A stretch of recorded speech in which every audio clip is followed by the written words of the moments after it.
Morning po sa inyong lahat mga guys.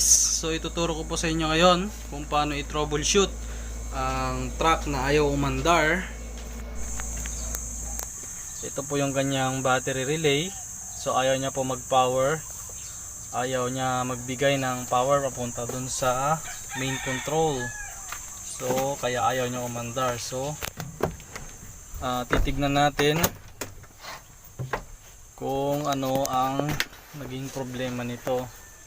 So una, check natin tong mga fuses niya kung may power o may mga punding fuse. So gamit tayo ng test light. Test natin isa-isa kung may power.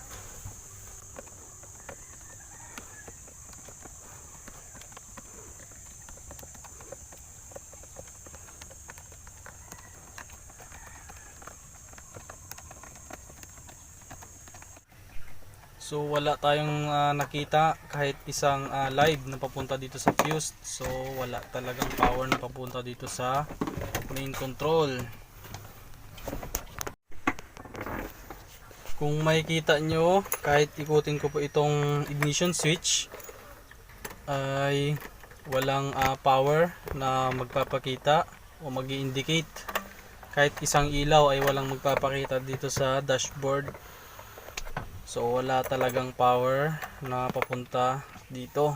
So buksan natin itong cover ng ignition switch at check natin yung line ng ignition switch. So check natin itong white na wire. So yan yung main line na papunta dito sa ignition switch. So gamit tayo ng test light. So ayan, kung makikita nyo, hindi umiilaw yung test light natin. So walang power na papunta dito sa ignition. So ito po yung main fuses. So check natin to isa-isa para makita natin kung may mga napunding fuse. So ito yung linya na galing sa baterya. Ito yung papunta sa main control, papunta sa dashboard, sa fuses, sa itaas ng cowl. So i-check natin yung mga wires kung may mga nasunog.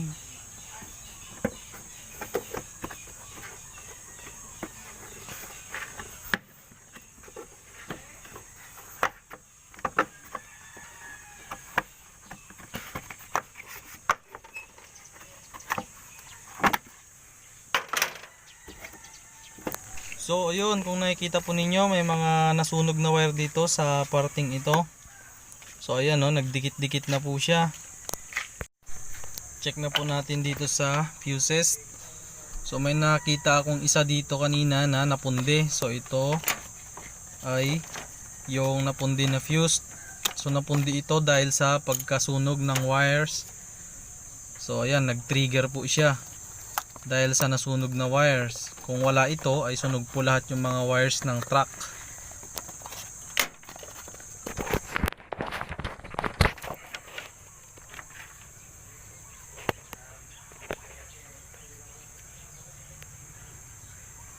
So ayan, kung nakikita po ninyo, ayan po yung napundi na fuse.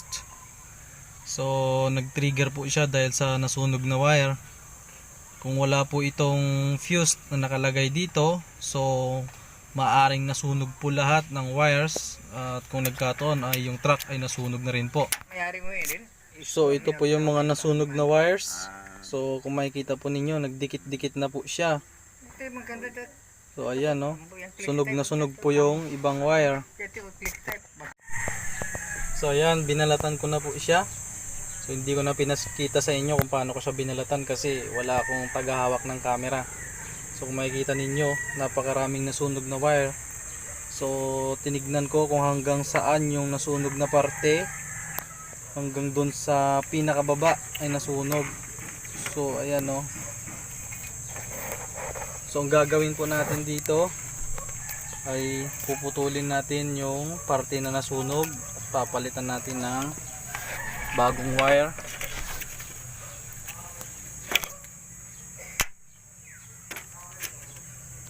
At papalitan din po natin siya ng bagong fuse. pagkatapos natin ayusin ang nasunog na wire po mamaya. So ayun, napalitan ko na po yung mga nasunog na wires. So hindi ko po ulit nakuhanan ng video kung paano ko siya pinalitan, kasi wala po akong tagahawak ng camera. So napakahirap po talagang nag-iisa at walang kasama. So ayan, binalot ko po siya ng temporary tape para hindi siya kalat-kalat, at ilalagyan po natin siya ng bagong fuse, tapos itetest natin kung aandar po siya.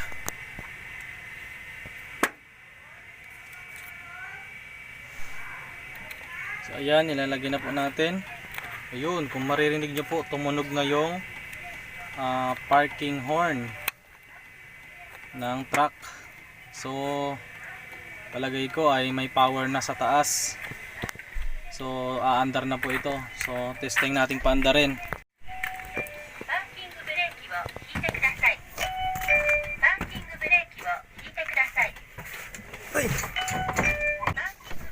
So try po natin siyang i-start. So ayun, may power na po siya.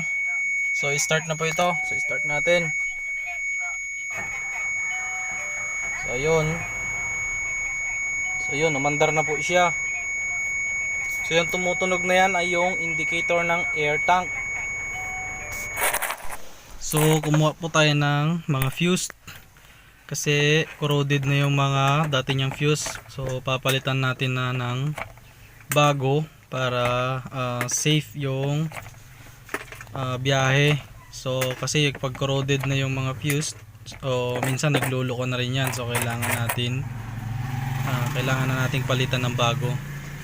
So ayun mga guys, kung magpapalit po kayo ng fuse, siguraduhin yung tugma yung amperes ng fuse na ilalagay natin sa bawat slot.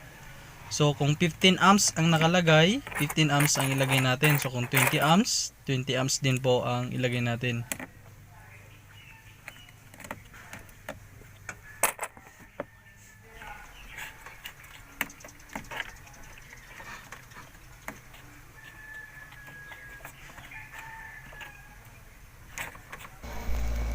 So ayun, napalitan na po natin siya ng fuse. So nilagay na natin yung mga bagong fuse. So testing po natin ulit siyang start, at i-test natin yung mga ilaw niya kung working ba lahat ng ilaw. So start. So ayun, mandar na po siya.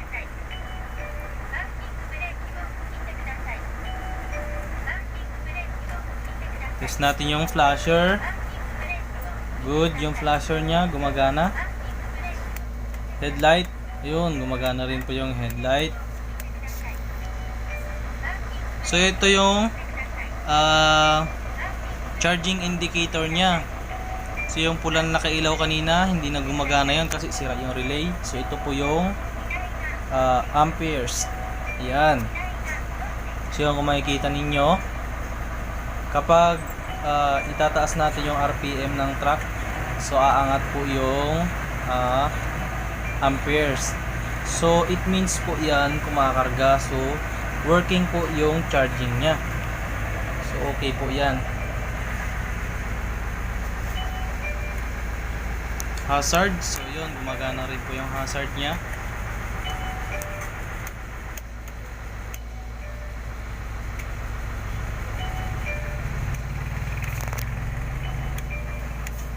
Kasi gumagana rin yung exhaust.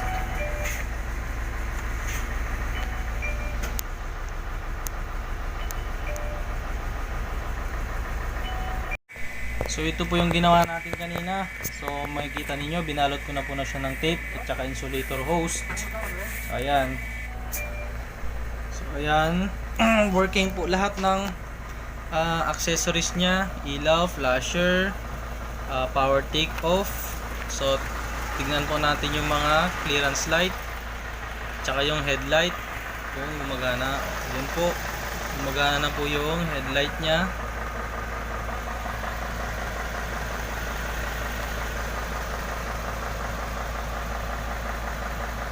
So ayan po yung ginawa natin. So yung flasher nya gumagana.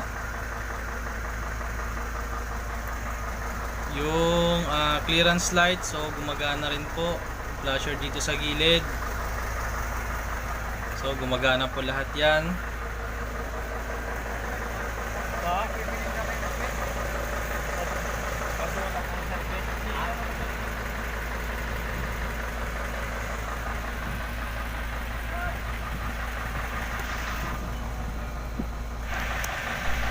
So ayun mga guys, so far okay na po yung ginawa nating truck.